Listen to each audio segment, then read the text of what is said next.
বলা বাহুল্য, বিজ্ঞান কাউকে আঘাত করে না। বিজ্ঞান এগিয়ে চলে তার নিজস্ব গতিতে।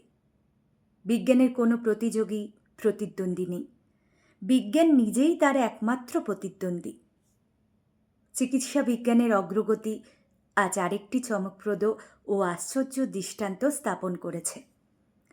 ব্রাজিলের অবিশ্বাস্য এক ঘটনা বিশ্বকে তাক লাগিয়ে দিয়েছে। ২১ বছর বয়সী এক নারী, ফ্রাঙ্কলিন ডি সিলভা, হঠাৎ স্ট্রোক করে মারা যান। মৃত্যুর সময় তিনি ছিলেন ৯ সপ্তাহের অন্তঃসত্ত্বা। ব্রেন ডেড হবার পরও তার শরীরের ভেতর বেড়ে উঠেছিল নতুন জীবন। চিকিৎসকরা জানান, সিলভারের গর্ভের সন্তানদের হৃৎস্পন্দন তখনও সচল ছিল। ভবিষ্যতের এই ছোট্ট জীবনের জন্য চিকিৎসকরা সিদ্ধান্ত নেন। তারা মায়ের দেহকে কৃত্রিমভাবে জীবিত রেখে সন্তানদের জীবন রক্ষা করবেন। অবিশ্বাস্য হলেও সত্য।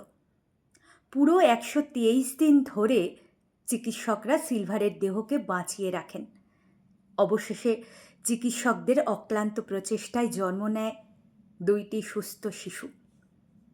এই ঘটনাটি শুধু চিকিৎসা বিজ্ঞানের জন্যই নয়, মানবিকতার এক অনন্য দৃষ্টান্ত।